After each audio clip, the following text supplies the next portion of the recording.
এখন আমরা দেখব কিভাবে নতুন একটি লিঙ্ক ক্রিয়েটর সাপোর্ট নেটওয়ার্ক অ্যাপে পোস্ট করব। ক্রিয়েটর সাপোর্ট নেটওয়ার্ক অ্যাপে আমরা মূলত দুইভাবে আমাদের পোস্ট লিঙ্ক অথবা পেজ লিঙ্ক শেয়ার করতে পারি।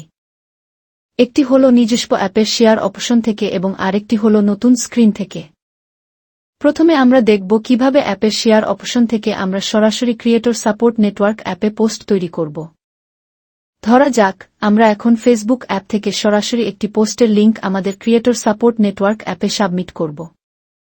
সেক্ষেত্রে আমরা আমাদের ফেসবুক অ্যাপটি চালু করব এবং ফেসবুক অ্যাপ থেকে আমাদের নির্দিষ্ট পেজে যাব।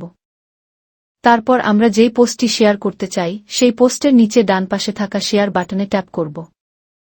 শেয়ার বাটনে ট্যাপ করলে একটি মোডাল আসবে এবং এখানে সবার শেষে মোর বাটনে ট্যাপ করব। তারপর এখান থেকে ক্রিয়েটর সাপোর্ট নেটওয়ার্ক অ্যাপ আইকনে ট্যাপ করব। ট্যাপ করার পর আমরা দেখতে পাচ্ছি আমাদের পোস্টটির ছবি এবং লিঙ্ক ক্রিয়েটর সাপোর্ট নেটওয়ার্ক অ্যাপে চলে এসেছে। এখানে আমরা ছবি এবং লিঙ্ক সহ আরও কিছু জিনিস দেখতে পাব, যেমন লিঙ্ক টাইটেল, প্রচার স্থান, পোস্টের ধরন, ফোকাস পয়েন্ট এবং মেয়াদ সম্পর্কে। এখানে দুই ধরনের প্রচার স্থান নির্বাচন করা যাবে, একটি লোকাল এবং আরেকটি বিশ্বব্যাপী।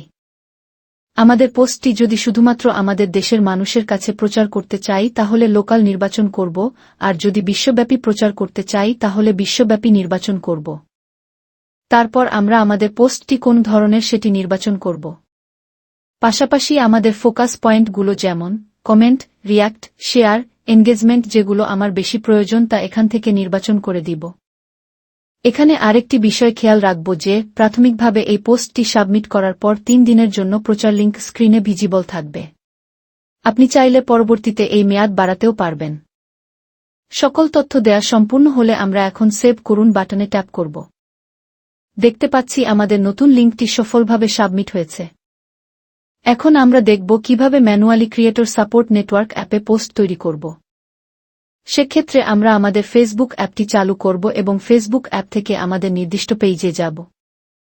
তারপর আমরা যেই পোস্টটি শেয়ার করতে চাই সেই পোস্টটির পাশে থাকা 3 ডট মেনু আইকনে ট্যাপ করব, তারপর কপি লিঙ্ক অপশনে ট্যাপ করব।